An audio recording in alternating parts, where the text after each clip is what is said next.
Paper 191. Appearances to the Apostles and Other Leaders.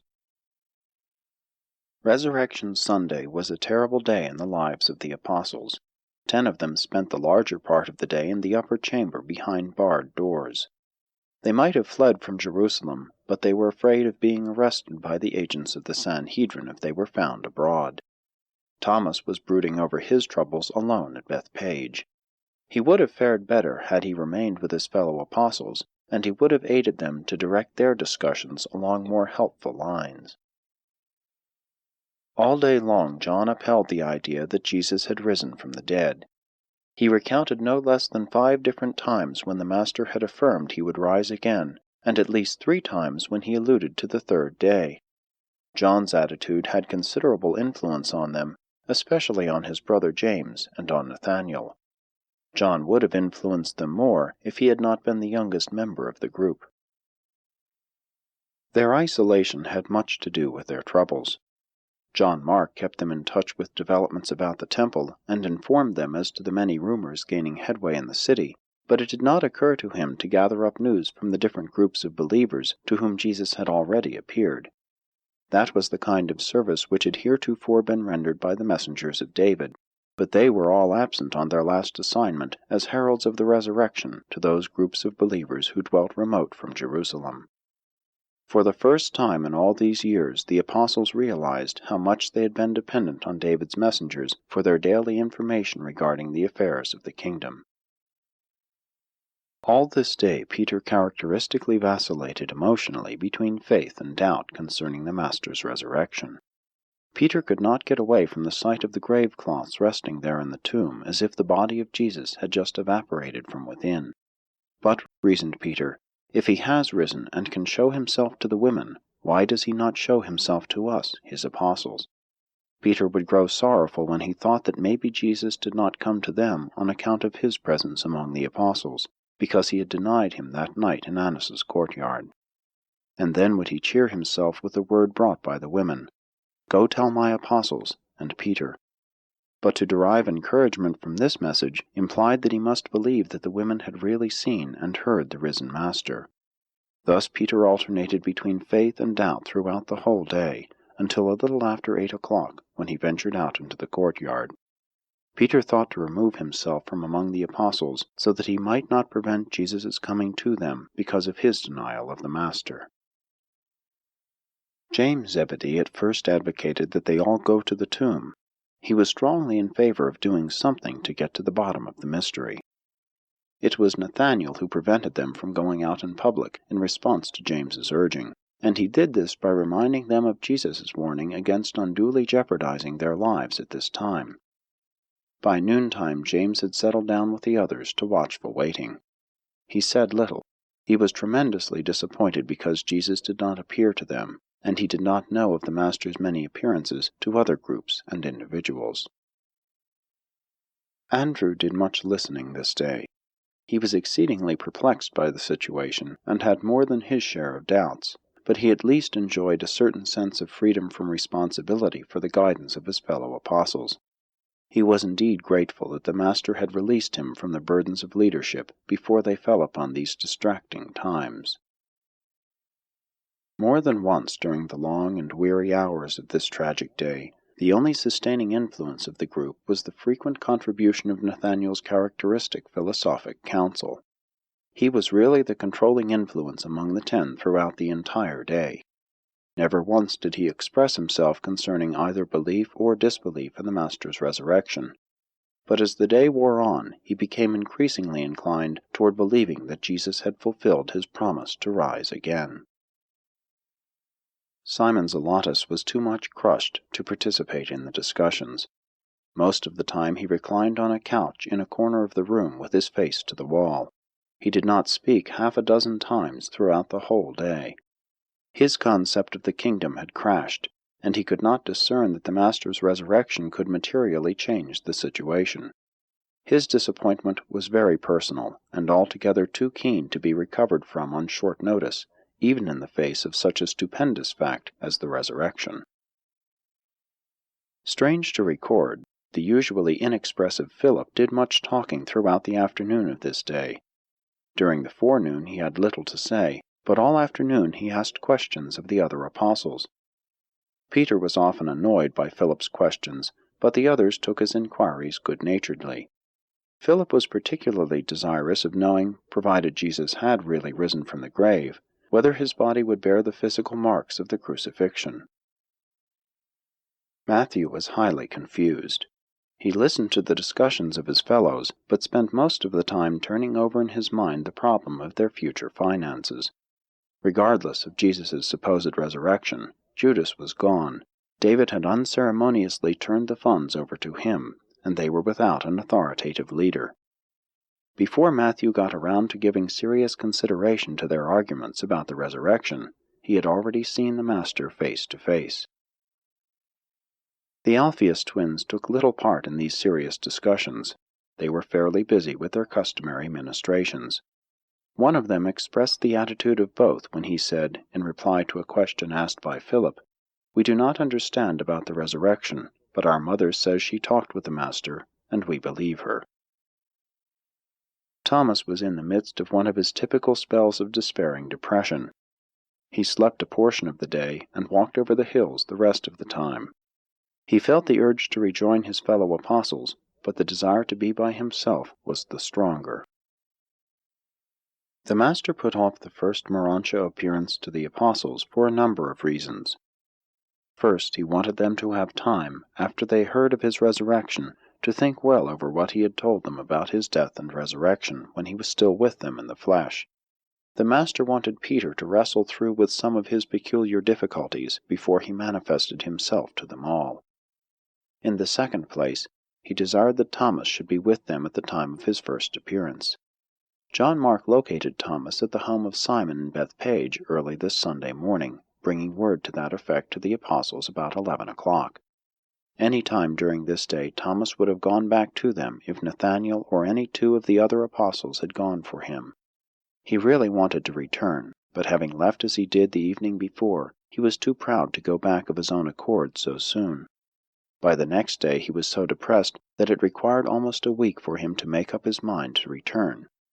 The apostles waited for him, and he waited for his brethren to seek him out and ask him to come back to them. Thomas thus remained away from his associates until the next Saturday evening, when, after darkness had come on, Peter and John went over to Bethpage and brought him back with them. And this is also the reason why they did not go at once to Galilee after Jesus first appeared to them. They would not go without Thomas. 1. The appearance to Peter. It was near 8:30 this Sunday evening when Jesus appeared to Simon Peter in the garden of the Mark home. This was his 8th morontia manifestation. Peter had lived under a heavy burden of doubt and guilt ever since his denial of the Master. All day Saturday and this Sunday he had fought the fear that, perhaps, he was no longer an apostle. He had shuddered at the fate of Judas, and even thought that he too had betrayed his Master. All this afternoon he thought that it might be his presence with the apostles that prevented Jesus' appearing to them, provided, of course, he had really risen from the dead. And it was to Peter in such a frame of mind and in such a state of soul that Jesus appeared as the dejected apostle strolled among the flowers and shrubs. When Peter thought of the loving look of the Master as he passed by on Annas' porch, and as he turned over in his mind that wonderful message brought him early that morning by the women who came from the empty tomb, "Go tell my apostles," and Peter, as he contemplated these tokens of mercy, his faith began to surmount his doubts, and he stood still, clenching his fists, while he spoke aloud. "I believe he has risen from the dead. I will go and tell my brethren." And as he said this, there suddenly appeared in front of him the form of a man, who spoke to him in familiar tones, saying, "Peter, the enemy desired to have you, but I would not give you up. I knew it was not from the heart that you disowned me, therefore I forgave you even before you asked. But now must you cease to think about yourself and the troubles of the hour, while you prepare to carry the good news of the gospel to those who sit in darkness. No longer should you be concerned with what you may obtain from the kingdom, but rather be exercised about what you can give to those who live in dire spiritual poverty. Gird yourself, Simon, for the battle of a new day, the struggle with spiritual darkness and the evil doubtings of the natural minds of men. Peter and the morontia Jesus walked through the garden and talked of things past, present, and future for almost 5 minutes. Then the Master vanished from his gaze, saying, "Farewell, Peter, until I see you with your brethren." For a moment, Peter was overcome by the realization that he had talked with the risen Master, and that he could be sure he was still an ambassador of the kingdom. He had just heard the glorified Master exhort him to go on preaching the gospel. And with all this welling up within his heart, he rushed to the upper chamber and into the presence of his fellow apostles, exclaiming in breathless excitement, "I have seen the Master. He was in the garden. I talked with him, and he has forgiven me." Peter's declaration that he had seen Jesus in the garden made a profound impression upon his fellow apostles, and they were about ready to surrender their doubts when Andrew got up and warned them not to be too much influenced by his brother's report. Andrew intimated that Peter had seen things which were not real before. Although Andrew did not directly allude to the vision of the night on the Sea of Galilee, wherein Peter claimed to have seen the Master coming to them walking on the water, he said enough to betray to all present that he had this incident in mind. Simon Peter was very much hurt by his brother's insinuations, and immediately lapsed into crestfallen silence. The twins felt very sorry for Peter, and they both went over to express their sympathy, and to say that they believed him, and to reassert that their own mother had also seen the Master. 2. First Appearance to the Apostles.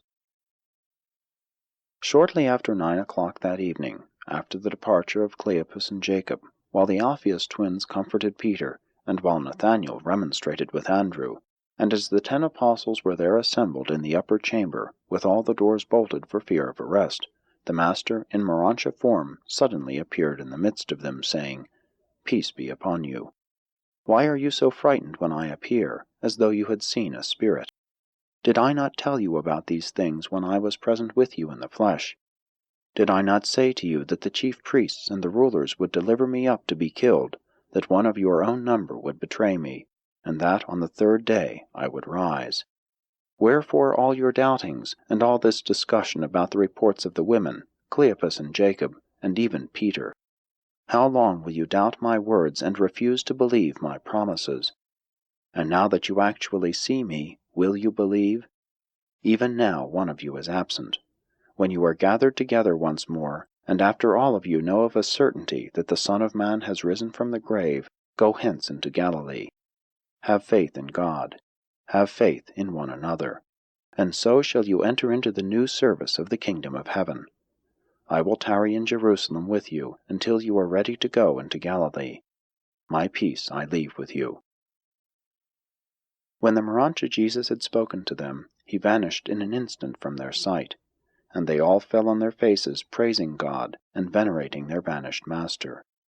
This was the Master's 9th morontia appearance. 3. With the morontia creatures. The next day, Monday, was spent wholly with the morontia creatures then present on Urantia. As participants in the Master's morontia transition experience, there had come to Urantia more than 1 million morontia directors and associates, together with transition mortals of various orders from the 7 mansion worlds of Satania. The morontia Jesus sojourned with these splendid intelligences for 40 days. He instructed them, and learned from their directors the life of morontia transition as it is traversed by the mortals of the inhabited worlds of Satania as they pass through the system morontia spheres. About midnight of this Monday, the Master's morontia form was adjusted for transition to the 2nd stage of morontia progression. When he next appeared to his mortal children on earth, it was as a 2nd stage morontia being. As the Master progressed in the morontia career, it became, technically, more and more difficult for the morontia intelligences and their transforming associates to visualize the Master to mortal and material eyes. Jesus made the transit to the 3rd stage of morontia on Friday, April 14, to the 4th stage on Monday the 17th, to the 5th stage on Saturday the 22nd, to the 6th stage on Thursday the 27th, to the 7th stage on Tuesday, May 2, to Jerusalem citizenship on Sunday the 7th, and he entered the embrace of the Most High's evidentia on Sunday the 14th. In this manner did Michael of Nebadon complete his service of universe experience, since he had already, in connection with his previous bestowals, experienced to the full the life of the ascendant mortals of time and space, from the sojourn on the headquarters of the constellation, even on to and through the service of the headquarters of the super-universe. And it was by these very morontia experiences that the Creator Son of Nebadon really finished and acceptably terminated his seventh and final universe bestowal. 4. The 10th appearance, at Philadelphia. The 10th morontia manifestation of Jesus to mortal recognition occurred a short time after 8 o'clock on Tuesday, April 11, at Philadelphia, where he showed himself to Abner and Lazarus and some 150 of their associates, including more than 50 of the evangelistic corps of the 70. This appearance occurred just after the opening of a special meeting in the synagogue, which had been called by Abner to discuss the crucifixion of Jesus and the more recent report of the resurrection, which had been brought by David's messenger.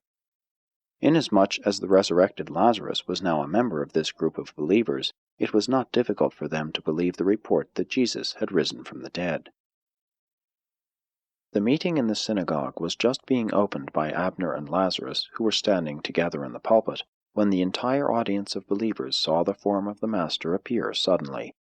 He stepped forward from where he had appeared between Abner and Lazarus, neither of whom had observed him, and saluting the company, said, "Peace be upon you. You all know that we have one Father in heaven, and that there is but one gospel of the kingdom, the good news of the gift of eternal life which men receive by faith. As you rejoice in your loyalty to the gospel, pray the Father of truth to shed abroad in your hearts a new and greater love for your brethren. You are to love all men as I have loved you. You are to serve all men as I have served you. With understanding sympathy and brotherly affection, fellowship all your brethren who are dedicated to the proclamation of the good news, whether they be Jew or Gentile, Greek or Roman, Persian or Ethiopian. John proclaimed the kingdom in advance. You have preached the gospel in power. The Greeks already teach the good news, and I am soon to send forth the Spirit of truth into the souls of all these, my brethren, who have so unselfishly dedicated their lives to the enlightenment of their fellows who sit in spiritual darkness. You are all the children of light. Therefore stumble not into the misunderstanding entanglements of mortal suspicion and human intolerance. If you are ennobled by the grace of faith to love unbelievers, should you not also equally love those who are your fellow believers in the far-spreading household of faith? Remember, as you love one another, all men will know that you are my disciples. Go then into all the world proclaiming this gospel of the fatherhood of God and the brotherhood of men to all nations and races, and ever be wise in your choice of methods for presenting the good news to the different races and tribes of mankind. Freely you have received this gospel of the kingdom, and you will freely give the good news to all nations. Fear not the resistance of evil, for I am with you always, even to the end of the ages. And my peace I leave with you." When he had said, "My peace I leave with you," he vanished from their sight. With the exception of one of his appearances in Galilee, where upward of 500 believers saw him at one time, this group in Philadelphia embraced the largest number of mortals who saw him on any single occasion. Early the next morning, even while the apostles tarried in Jerusalem awaiting the emotional recovery of Thomas, these believers at Philadelphia went forth proclaiming that Jesus of Nazareth had risen from the dead. The next day, Wednesday, Jesus spent without interruption in the society of his morontia associates, and during the mid-afternoon hours, he received visiting morontia delegates from the mansion worlds of every local system of inhabited spheres throughout the constellation of Norlatiadec, and they all rejoiced to know their Creator as one of their own order of universe intelligence. 5. Second appearance to the apostles. Thomas spent a lonesome week alone with himself in the hills around about Olivet. During this time he saw only those at Simon's house and John Mark. It was about 9 o'clock on Saturday, April 15, when the two apostles found him and took him back with them to their rendezvous at the Mark home. The next day Thomas listened to the telling of the stories of the Master's various appearances, but he steadfastly refused to believe. He maintained that Peter had enthused them into thinking they had seen the Master. Nathanael reasoned with him, but it did no good. There was an emotional stubbornness associated with his customary doubtfulness, and this state of mind, coupled with his chagrin at having run away from them, conspired to create a situation of isolation which even Thomas himself did not fully understand. He had withdrawn from his fellows, he had gone his own way, and now, even when he was back among them, he unconsciously tended to assume an attitude of disagreement. He was slow to surrender, he disliked to give in. Without intending it, he really enjoyed the attention paid him. He derived unconscious satisfaction from the efforts of all his fellows to convince and convert him. He had missed them for a full week, and he obtained considerable pleasure from their persistent attentions. They were having their evening meal a little after 6 o'clock, with Peter sitting on one side of Thomas and Nathanael on the other, when the doubting apostle said, "I will not believe unless I see the Master with my own eyes, and put my finger in the mark of the nails." As they thus sat at supper, and while the doors were securely shut and barred, the morontia master suddenly appeared inside the curvature of the table and, standing directly in front of Thomas, said, "Peace be upon you. For a full week have I tarried that I might appear again when you were all present, to hear once more the commission to go into all the world and preach this gospel of the kingdom. Again I tell you, as the Father sent me into the world, so send I you. As I have revealed the Father, so shall you reveal the divine love, not merely with words, but in your daily living. I send you forth not to love the souls of men, but rather to love men. You are not merely to proclaim the joys of heaven, but also to exhibit in your daily experience these spirit realities of the divine life, since you already have eternal life, as the gift of God through faith. When you have faith, when power from on high, the Spirit of truth, has come upon you, you will not hide your light here behind closed doors. You will make known the love and the mercy of God to all mankind. Through fear you now flee from the facts of a disagreeable experience. But when you shall have been baptized with the Spirit of truth, you will bravely and joyously go forth to meet the new experiences of proclaiming the good news of eternal life in the kingdom of God. You may tarry here and in Galilee for a short season while you recover from the shock of the transition from the false security of the authority of traditionalism to the new order of the authority of the facts, truth, and faith in the supreme realities of living experience. Your mission to the world is founded on the fact that I lived a God-revealing life among you, on the truth that you and all other men are the sons of God, and it shall consist in the life which you will live among men, the actual and living experience of loving men and serving them, even as I have loved and served you. Let faith reveal your light to the world. Let the revelation of truth open the eyes blinded by tradition. Let your loving service effectually destroy the prejudice engendered by ignorance. By so drawing close to your fellow men in understanding sympathy and with unselfish devotion, you will lead them into a saving knowledge of the Father's love. The Jews have extolled goodness, the Greeks have exalted beauty, the Hindus preach devotion, the faraway ascetics teach reverence, the Romans demand loyalty, but I require of my disciples life, even a life of loving service for your brothers in the flesh." When the Master had so spoken, he looked down into the face of Thomas and said, "And you, Thomas, who said you would not believe unless you could see me and put your finger in the nail marks of my hands, have now beheld me and heard my words. And though you see no nail marks on my hands, since I am raised in the form that you also shall have when you depart from this world, what will you say to your brethren? You will acknowledge the truth, for already in your heart you had begun to believe even when you so stoutly asserted your unbelief. Your doubts, Thomas, always most stubbornly assert themselves just as they are about to crumble. Thomas, I bid you be not faithless, but believing, and I know you will believe, even with a whole heart." When Thomas heard these words, he fell on his knees before the morontia master and exclaimed, "I believe, my Lord and my Master." Then said Jesus to Thomas, "You have believed, Thomas, because you have really seen and heard me. Blessed are those in the ages to come who will believe even though they have not seen with the eye of flesh, nor heard with the mortal ear." And then, as the Master's form moved over near the head of the table, he addressed them all, saying, "And now go all of you to Galilee, where I will presently appear to you." After he said this, he vanished from their sight.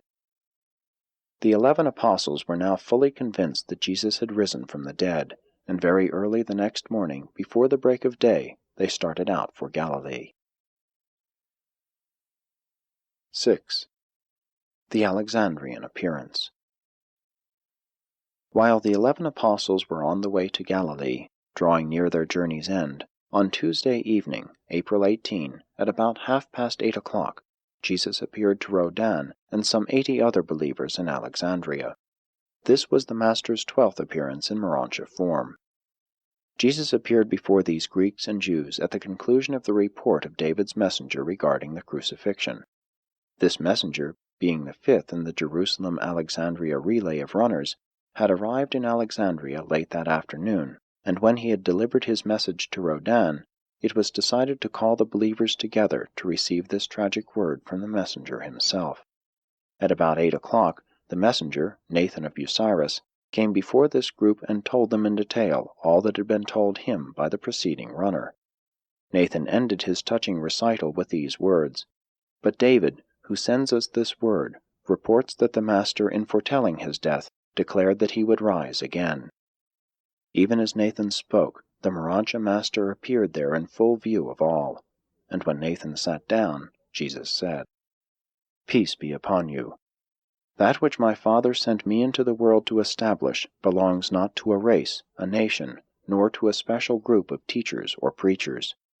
This gospel of the kingdom belongs to both Jew and Gentile, to rich and poor, to free and bond, to male and female, even to the little children. And you are all to proclaim this gospel of love and truth by the lives which you live in the flesh. You shall love one another with a new and startling affection, even as I have loved you. You will serve mankind with a new and amazing devotion, even as I have served you. And when men see you so love them, and when they behold how fervently you serve them, they will perceive that you have become faith fellows of the kingdom of heaven, and they will follow after the Spirit of truth which they see in your lives, to the finding of eternal salvation. As the Father sent me into this world, even so now send I you. You are all called to carry the good news to those who sit in darkness. This gospel of the kingdom belongs to all who believe it. It shall not be committed to the custody of mere priests. Soon will the Spirit of truth come upon you, and he shall lead you into all truth. Go you therefore into all the world preaching this gospel, and lo, I am with you always, even to the end of the ages." When the Master had so spoken, he vanished from their sight. All that night these believers remained there together, recounting their experiences as kingdom believers, and listening to the many words of Rhodan and his associates. And they all believed that Jesus had risen from the dead. Imagine the surprise of David's herald of the resurrection, who arrived the second day after this, when they replied to his announcement, saying, "Yes, we know, for we have seen him. He appeared to us day before yesterday."